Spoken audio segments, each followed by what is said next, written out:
Time for a water break. Yo, what's up? What's up, everybody, man? Welcome back to the Water Cooler Talk podcast, man. Water break, man. Time out, man. You know how we do, man. You know what this segment is, man. We come in, we sit down, we talk about one subject, man, and we just try to give y'all a quick take on what we saw, what we think, and we want to just tell you what we think about it, man. Come around the Water Cooler Talk, man. We just talk about it, man. Everybody say what's up to my host, my co-host, Marcus Fitzpatrick. What's going on, Marcus? What's up? What's up? Man, that's good to hear, man. Good to hear. Everything going good? Yes, sir. How you? Man, I can't complain, man. Can't complain, man. It was a very interesting weekend in sports. So we had before we get into the topic. So I don't know if you know, but well, you know that it was basically homecoming in Tuskegee this weekend. Yeah. So you had homecoming at Tuskegee University. And you had homecoming at Booker T. Washington High School. And apparently, the game at Booker T. Washington High School didn't start until 9:30. Yeah, the referees forgot like they did us at high school. Apparently so, man. But apparently it was a good homecoming weekend, man, all the way around for all schools, man. So man, it looks like everybody had a good time. But you know, we're here, man. We got to talk about what we saw this past weekend, man. Marcus brought this topic to me. He came up with this question, and I'm like, okay, all right, let's see what it is. We actually have different opinions on this one. So as you all know, this is the Water Cooler Talk Water Break, and you saw it. It was the only game. It was one of the games that came on Friday night. Friday night, it came on, and this game was center stage. Everybody was there. Everybody saw it, and people were watching it. But the Stanford Cardinal versus the Colorado Buffaloes. Just to give you a background on what it is, Colorado came out at halftime and had a 29-0 lead against a 1-4 Stanford Cardinal team. Okay. The whole second half was a whole different story. Different story in the second half. The Cardinal came back, overcame a deficit, and won the game in 2 overtimes. Now, I'm gonna be completely honest with you. I had to go back and watch the highlights of the second half because I fell asleep on it at halftime because I was like, all right, it's 29-0. It's they come out, it's over with. They're gonna win the game. I wake up the next morning and I see that Stanford wins the game, and I'm like, huh? So I had to go watch the highlights and see what happened. So the question that Marcus proposed is, who deserves more blame? The Colorado coaching staff or the Colorado players? So Marcus, the floor is yours. Who deserves more blame? I blame the coaching staff, Nick. Wow. That's strong. Because I said this in the beginning. When I seen them play Colorado State, I said they look very undisciplined. I said you can hide it while they winning, but when they start losing, I want to see how they start acting. Mm-hmm. So I started seeing the players go back and forth with coaches on the sideline. They had, I think, 17 penalties for 127 yards. Mm-hmm. I see Travis Hunter on a 3rd down where they get a stop, a senseless bonehead personal foul penalty where he pushed the receiver. Mm-hmm. I see coaching when you're up on your side of the 50 on 4th down, go for it, and then not also just go for it. You run a passing play instead of running a running play where Shador gets sacked, putting them in prime position to go in for a touchdown. Mm-hmm. And I see that, and I'm like, if I'm a coach, if I know, first of all, I got to keep reminding my kids, no matter how far we are, 29-0, the score is still 0-0 going into halftime. Yeah. I don't care how you feel about it. I don't care what we doing. The score is still 0-0. So, and if you look at the time of possession, they had like 24 minutes of time, 24 minutes of time possession to Arizona. I mean to Stanford's like 30 something. Mhm. How do you lose time in possession when you're up 29-0? You should be running the ball, managing the clock the rest of the way. Mhm. But yeah, you tried to pass stats, I feel. Mm. Mm. It's interesting that you use the word pad stats because there was a anonymous coach. I want to say it was in the Pac-12, anonymous Pac-12 coach that said that uh, he thinks that Colorado is telling Shador Sanders to take sacks Yeah, the to pass stats. I to don't to get that take one. sacks to pad his passing percentage. I don't get that one per se, but I see that going forward on fourth down and running passing plays. And it's like 4th and 2 when honestly Shador is like what 6'3", 6'4". Mhm. He's a big quarterback, so why not I think he's six put it two. like okay, but I he's think he's 6. still a big guy, Mhm. and you have a decent running back number 9, I think Hawkinson, whatever. I think that's his name, number Mhm. Yeah, 9. his name is Hawkinson, yeah. Okay, so you got a decent running back in him. Why not put the ball on the ground and run the ball and get out of there with the win? But yet, you guys continue to throw the ball, continue to Mhm. go for it on fourth down on Mhm. your side of the 50, but you're not. Mhm. So it's just like, hmm. And then when you see players start acting out, I put that on coach. I understand that players act out, but when you got multiple players getting personal foul penalties, bonehead penalties, that's coaching. That's sloppy. That we look at coaching when it's going on Mm. Huh. because that's a team discipline type thing. I get So what you're that's saying. just my stance on it, Nick. I want to hear what you have to say. Yeah, I have a whole different stance on this. Okay. I think it's more of the player than it is coaching. I think it's easier. I think what we have come to now, it is easier, well, especially in college football, because when you think about when you and I want to make this comparison, and I want people to understand when I say this. Um, I'm gonna use basketball and football as an analogy.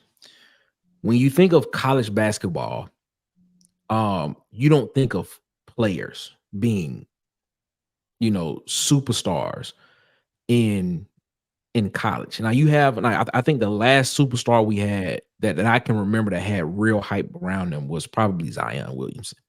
Had like real hype behind him. He ain't playing And college. Zion did I, play in college. I was just playing. This Hey, guy. I mean, Wembenyama would have had hype behind him, but he went to France and played professionally. But when you think of college, you think of coaches. You think of coaches that set a system that helps the team win. But when you get to the NBA, it's all about the player did this, the player did that. The player won the game, not the coach. The coach couldn't draw up a play. He could have drawn up a play, but the player was the one that did it. And for some reason, that's a weird dynamic to me. The way that happens in the NFL, it's the same thing. It's all about the quarterback did this. The quarterback was the one that made the throw. It's not that the head coach or the offensive coordinator called this play that set it up for them to run this. It's about the quarterback. And I feel that is how that's how it is in college football. We put a lot of onus on the coaching staff, but a lot of that stuff has to do with the players knowing that, look, um we're up. We need to stay focused, like you said. We need to remain focused as if it's 0-0. Now that part could be You can put that on coaching, letting the coaches let them keeping the players reminded that look, you all need to stay focused in this game and things of that nature. But the players are the ones that have to go out there and execute what the coaches have called. Um, after watching that game, coming back and watching the second half of the game, to me, it looked as if the players got into a very relaxed mode. They got into a coasting mode. They got into the mode of, well, we did our job in the first half. Now all we have to do is just do the bare minimum, and we can win this game. No, that's not how it goes. The coaches call the plays, but the players still have to execute the play that the coach called. The coach is not out there throwing the football. The coach is not out there making tackles.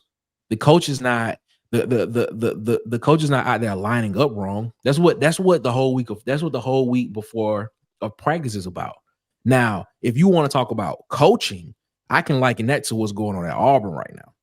Like, why is Peyton Thorne still playing? But that's a whole nother different that's a whole nother conversation. That's coaching. That's coaching.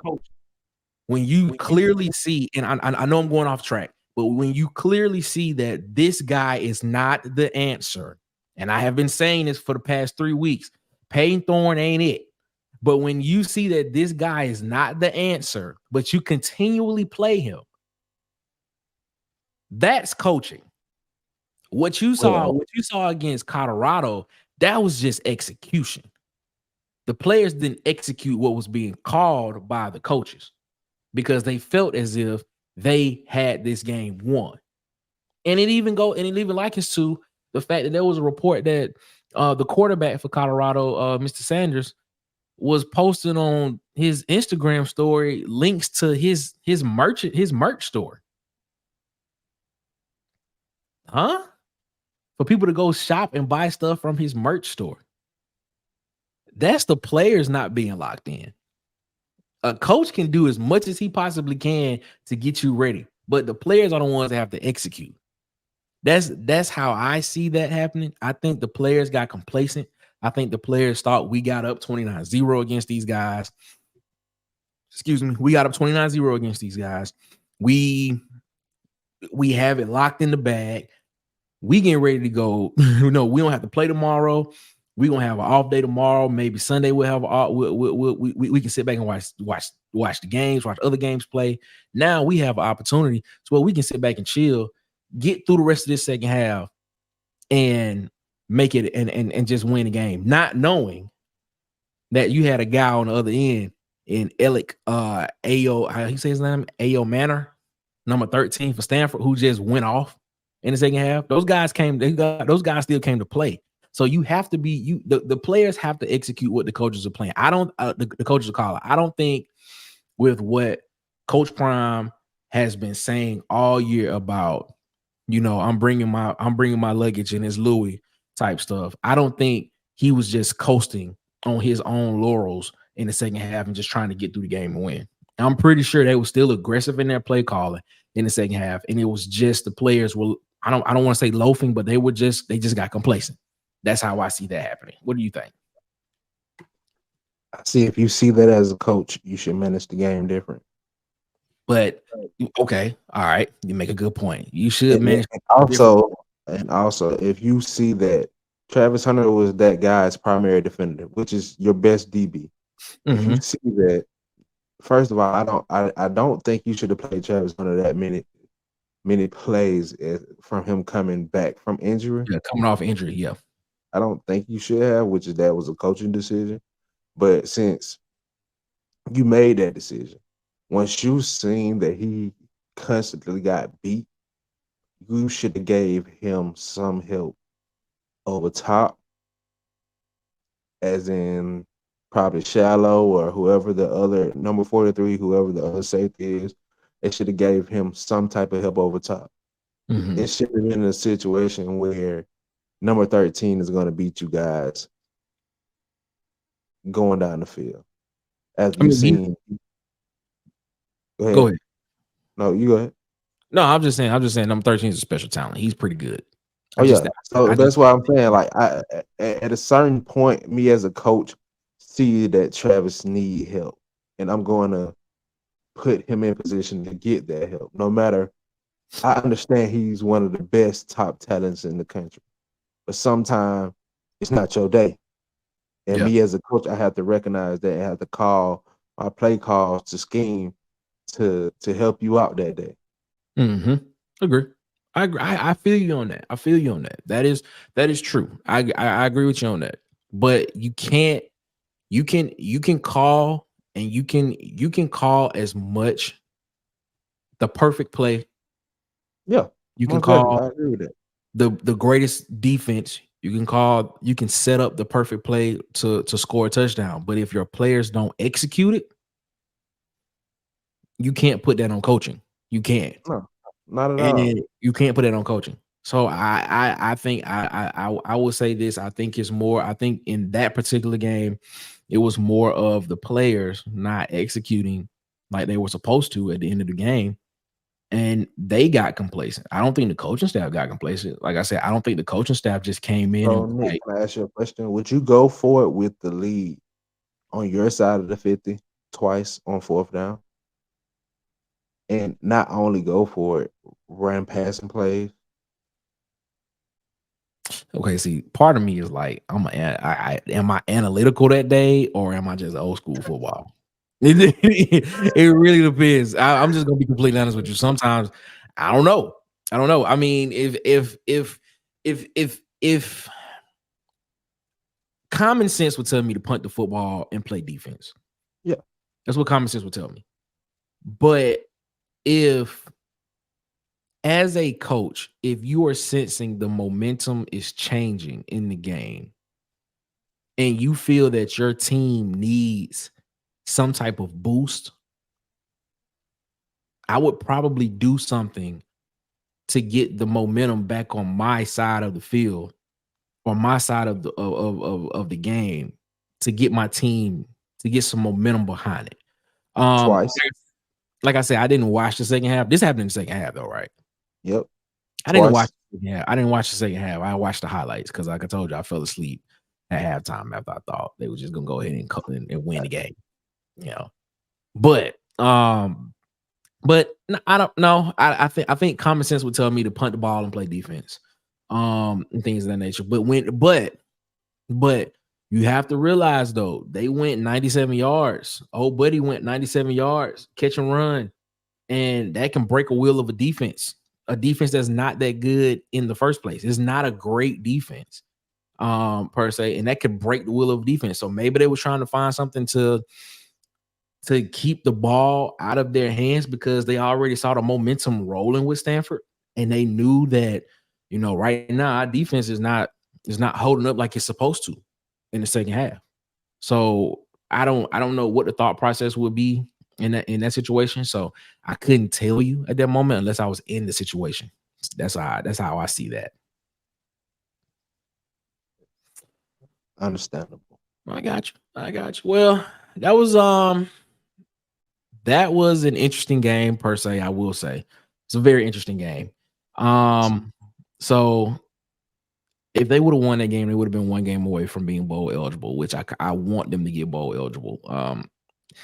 They still have a pretty tough schedule coming up. Hopefully, I think they can get to 6 games and get bowl eligible. Colorado can. But that was a big win for Stanford. That was a big Yeah, win for Stanford's program. Big win for Stanford's program. the biggest comeback in school history. Yeah, biggest comeback in school history and the fourth biggest in the Pac-12 conference. So yeah, man. So shout out to Stanford for not giving up on the game, staying focused in the game. Shout out to the players for executing in the game, and coming back and winning that game in overtime. Yeah, man. I thought that was interesting, man. Appreciate that. Appreciate you thinking of that because I didn't even think of that as a question. I appreciate you that because that was a good conversation. We could actually go on and on about that, but no, this is just a water break, so we can't be on here forever. We don't want people to get bored. So this is a water break timeout. So it is what it is. Marcus, what you guys say to the people before we get up out of here, boss? Shout out home team, man. Let's keep it going. Water break.